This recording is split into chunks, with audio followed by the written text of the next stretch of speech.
Student, आप सबका स्वागत है सेल्फ स्टडी पर। अब हमारी सेकंड यूनिट शुरू होगी। Planning concept, objective, nature, limitation, process of planning, importance, forms, techniques and process of decision making. अब प्लानिंग हमारा पहला ही एलिमेंट था, फंक्शन था, प्रोसेस था, ये सब कुछ हमारा पहला एलिमेंट था मैनेजमेंट का, जिसमें हम क्या करते थे, plan the goal. Plan the goal. It is a basically function of a primary function of a management. Planning का क्या काम होता है? Planning is a deciding in advance what to do, when to do, how to do. It is a bridge gap from where we are to do, we want to do. ये सब चीज़ें ये हमारी कितनी चीज़ें कॉन्ट ऑन जोनिंग. Planning is a thinking process. He organizes foremanship, the vision based on facts, experiences requiring for the intelligent also. Planning एक वही पर्सन कर सकता है जिसे इस बारे में इस चीज़ का एक्सपीरियंस होगा, इस बारे में देख रखा होगा, और जो इस चीज़ की जानकारी होगी, इंटेलिजेंट होगा, वो कर सकता है प्लानिंग हमारी ये 6 जने करते हैं. Where, why, who, what, where, ये सब कुछ 6 पर्सन करते हैं ये हमारे प्लानिंग, जो कि हमें किसने दिए थे, एलन ने. ऑब्जेक्टिव ऑफ प्लानिंग हमारी मतलब कि हमने प्लानिंग में क्या क्या चीज़ कम कर सकते हैं, क्या ऑब्जेक्टिव हो सकते हैं. पहला, रिड्यूस अनसर्टेनिटी. अगर हम प्लानिंग कर लेंगे तो हमें फ्यूचर में जो रिस्क होगा हमारा वो अनसर्टेन हो जाएगा. हमें पता चलता चलेगा थोड़ा बहुत कि हमारा किस तरीके से जा सकता है हमारा. उसके बाद ब्रिंग कोऑपरेशन एंड कोऑर्डिनेशन. हमारा कोऑपरेशन कोऑर्डिनेशन होना चाहिए हर लेवल ऑफ मैनेजमेंट में, जो हमारा ऑर्गेनाइजेशन में होता है. हर पर्सन के बीच में, एम्प्लॉयज़, एम्प्लॉयर, वर्कर्स, इन सब के बीच में कोऑर्डिनेशन होना चाहिए. Thirdly, economy in operation. इसमें हमें प्लानिंग जब हम सेलेक्ट करते हैं तो उसमें हमें बेस्ट अल्टरनेटिव्स मिलते हैं अपने वर्क के. तो हम उसमें से कुछ फ्यू पॉइंट्स उठा लेते हैं, कुछ फ्यू लिस्ट तैयार कर लेते हैं. उसके बाद कुछ एक्स्ट्रा देखते हैं, उनमें से जो भी हमें एक पसंद आता है हम उसे सेलेक्ट कर लेते हैं. इस नेक्स्ट हमारा एंटीसिपेशन कॉन्सेप्ट. इसका मतलब हो गया कि हमारा हर इवेंट में, हर चीज़ को सक्सेसफुली हम एक ऑब्जेक्ट अचीव कर सकते हैं अगर हमारी प्लानिंग बहुत अच्छे से हुई तो, और हम प्रॉपरली यूज़ कर सकते हैं. अचीविंग अ गोल अचीव कर सकते हैं. इजली रिड्यूस कंपटीशन हमारा कम हो जाएगा जब हम अगर प्लानिंग कर लेंगे. हमें पता चल जाएगा कि हमारा किस टाइप से हम कर सकते हैं, फिर हम आगे उस टाइप से दिक्कत नहीं आएगी, उस चीज़ में दिक्कत नहीं आएगी जो हम प्लानिंग कर रहे हैं. Natures of planning.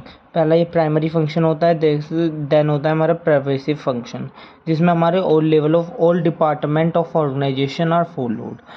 थर्ड होता है planning is a future oriented. Planning जो है हमारा फ्यूचर ओरिएंटेड होता है, फ्यूचर के लिए की जाती है, जिससे कि हम ईजिली उसमें उस चीज़ का सॉल्यूशन ईजिली निकाल सकें. फिर planning involve decision making. Planning में इन्वॉल्व होती है डिसीजन मेकिंग. एक डिसीजन लिया जाता है, गोल ओरिएंटेड होता है ये. एक मेंटली एक्सरसाइज होता है जिसमें हमारे इन्वॉल्व होती हैं इंटेलिजेंस, साउंडिंग, जस्टिफिकेशन, मतलब जजमेंट करना, अच्छे से जजमेंट हो जाए तो उसके बाद हमें दिक्कत नहीं आती इतनी. गेटिंग कोऑर्डिनेशन होना ज़रूरी है. प्लानिंग एक कॉमनली होता है जो कि हमारे हर फंक्शन में काम आ सकता है. कुछ इसकी लिमिटेशंस होती हैं. पहला होता है रिगार्डिंग क्रिएट रिड्यूसिंग. मतलब कि हम कोई प्लान बनाते हैं उसके स्पेसिफिक गोल के लिए, तो हमारा जो फ्यूचर के लिए होता है वो हमारा उसमें कुछ चेंजेस आ जाते हैं, तो उसकी वजह से हमारी प्लानिंग में सबसे ज़्यादा दिक्कत आती है. फिर प्लानिंग जो है हमारा एक डायनामिक एनवायरनमेंट से वर्क करता है, क्योंकि उसमें सबसे ज़्यादा अगर एनवायरनमेंट ही चेंज हो जाएगा तो हमारी प्लानिंग सारी कराई जो होगी वो बेकार हो जाएगी. अगर हमारी एनवायरमेंटल में चेंजिंग आ जाएंगी, अगर हमारी रूल्स, रेगुलेशन, पॉलिसीज़ चेंज हो जाएंगी, तो हमारा एनवायरमेंटल में जो प्लानिंग करी थी हमने, मतलब जो हम बिजनेस में प्लानिंग की थी, वो हमारी सब कुछ चेंज हो जाएगी. तो उसके वजह से भी हमें सबसे ज़्यादा दिक्कत होती है प्लानिंग करने में. रिड्यूस क्रिएटिविटी फिर रिड्यूस हो जाती है हमारी जब हमारा डायनेमिक चेंज होता चला जाता है. उसकी वजह से हमारी जो हमने प्लानिंग की थी वो हमारी चेंज हो जाती है, और उसकी वजह से हमारी क्रिएटिविटी भी लॉस हो जाती है. इसमें हमारा फिर कॉस्टली हो जाता है, ये बहुत ज़्यादा कॉस्टली में पहुंच जाती है प्लानिंग. इसमें टाइम कंज्यूम प्रोसेस होता था, वैसे प्लानिंग जो है वो टाइम कंज्यूम प्रोसेस हो जाता है फिर, क्योंकि उसमें टाइम ज़्यादा लगने लगता है जब प्लानिंग हमारी चेंज होती है. इसमें हमारी कोई गारंटी नहीं होती सक्सेसफुल की, लेकिन इसमें प्लानिंग तो हम कर लेते हैं, लेकिन उसके बाद भी हमें कोई गारंटी नहीं होती है कि हम वो करते हैं. फिर उसके बाद हमें वापसी से रिव्यू करना पड़ता है उस प्लानिंग के प्रोसेस को, जिससे कि हम देख सकें कि हमारी कहाँ पे गलती आई है अब तक. अब इसका प्रोसेस है, पहला जैसे कि हमने एग्जांपल लिया एक बिजनेस के प्रोडक्ट का, पहले हम एनालाइज करेंगे एक बिजनेस अपॉर्चुनिटी, जो कि हम शॉर्ट एनालाइज से करते हैं। शॉर्ट, एस का मतलब होता है स्ट्रेंथ, डब्ल्यू का मतलब है वीक, ओ का मतलब होता है अपॉर्चुनिटी और टी का मतलब है थ्रेट। इन चार चीज़ों से हम एक बिजनेस की अपॉर्चुनिटी या एक बिजनेस को एनालाइज करते हैं। सेकेंडली फिर डेवलप द ऑब्जेक्ट, हम फिर एक गोल बनाते हैं जिससे कि हम उसे अचीव कर सकें। फिर परमिशन, जो कि हमारी एग्जेप्शंस होते हैं उसके उस प्रोडक्ट को लेकर वो चीज़ें देख सकें। फिर आइडेंटिफाई अल्टरनेटिव, उसके अल्टरनेटिव्स छाट सकें, बहुत सारे अल्टरनेटिव्स को देख सकें। फिर इवेल्युएट कर सकें, उन अल्टरनेटिव में से कुछ इवेल्युएट कर सकें। फिर उसमें से उन कुछों में से भी फिर एक सेलेक्ट कर सकें अल्टरनेटिव जो कि हमारी प्लानिंग में यूज़ आ सकता है। फिर उसे हम इम्प्लीमेंट करेंगे, मतलब उस प्रोडक्ट को फिर प्रोडक्ट को देकर इम्प्लीमेंट कर देखेंगे, उसकी मार्केटिंग करेंगे, फिर फॉलोअप, उसे फिर सभी जने उसे फॉलो करेंगे। यही हमारा प्लानिंग का प्रोसेस होता है।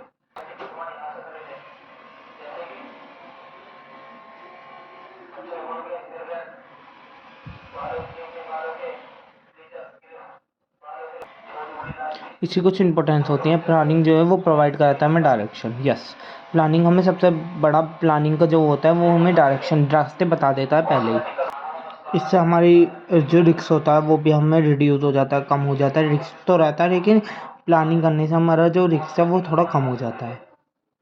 नेक्स्ट हमारा डिसीजन मेकिंग में हेल्प करता है, ये डिसीजन करने में हेल्प करता है, कंट्रोल करता है, हेल्प करता है कोऑर्डिनेशन करने में, इंक्रीजिंग एफिशिएंसी को इंक्रीज़ करने में भी हेल्प करता है हमारी।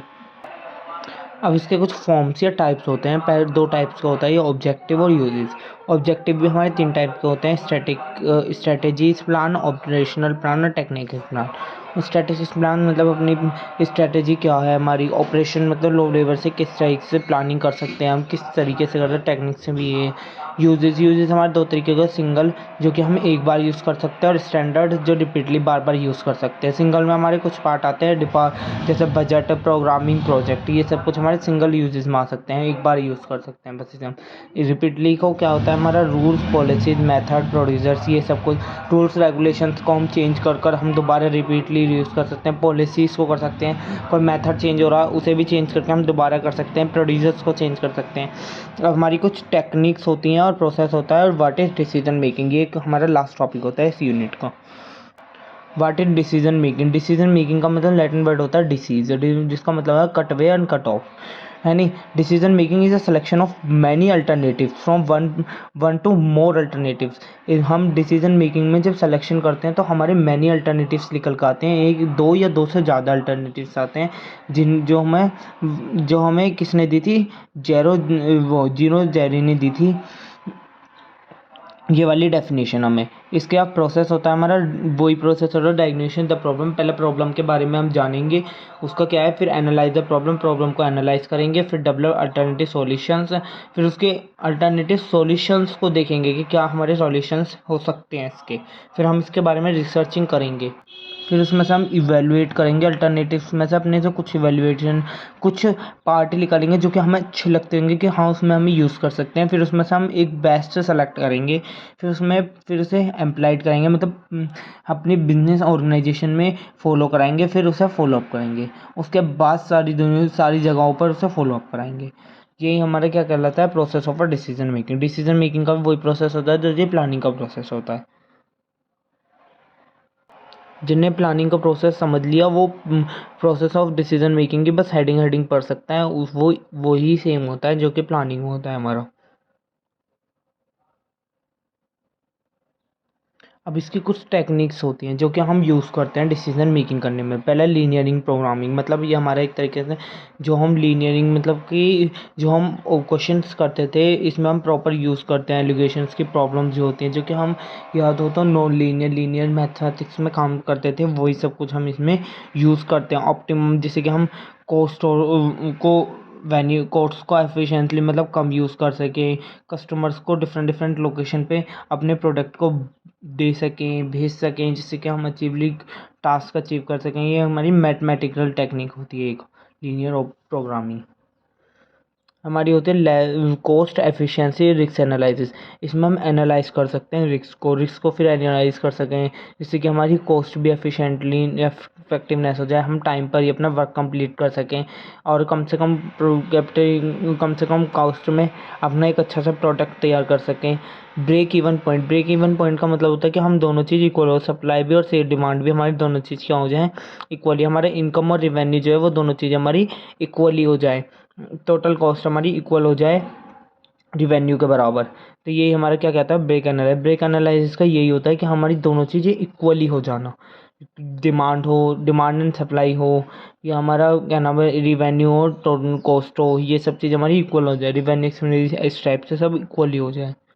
इसमें हम डिसीजन थ्योरी का भी बहुत यूज़ करते हैं, जिससे कि हमारे ईजिली हम अचीव कर सकें, ईजिली हम उसमें देख सकें कि किस तरीके से कितना एनालाइज कर सकें कि हमारा रिस्क कितना इन्वॉल्व होगा कितना नहीं, ये सब चीज़ें हम चेक कर सकें। ये हमारा डिसीजन थ्योरी ही बताती है। ब्रेन स्टॉर्मिंग का मतलब ये एक स्मॉल ग्रुप बना लेते हैं, जिससे क्रिएटिविटी कर सकें, एक थिंकिंग को क्रिएट कर सकें पीपल्स के बीच में, और अपने अप्लाइड कर सकें, उसमें प्रॉब्लमिंग सॉल्व कर सकें, जैसे कि हमारे ईजिली अचीव कर सकें हम गोल को।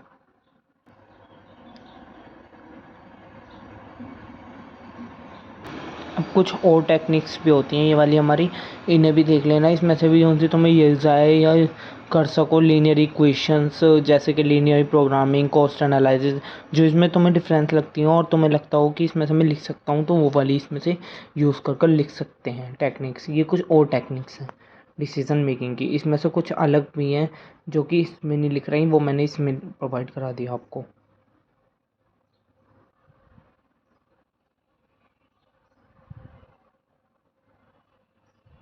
अब वैसे ये बहुत इंपॉर्टेंट क्वेश्चन है, ग्रुप डिस्कशन ज़्यादातर हर बार क्वेश्चन पूछा गया है सीसीएसई यूनिवर्सिटी में।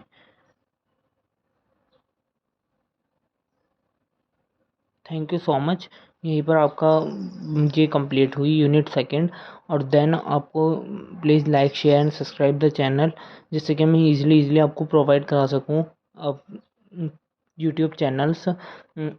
Please like share and subscribe and easily provide करा सकूँ मैं आपको अपनी वीडियोज़, और जिससे आपको इजीली समझ में आ सके बीबीए का, और इजीली आप यूसीसीएससी यूनिवर्सिटी का एग्ज़ाम क्लियर कर पाएँ।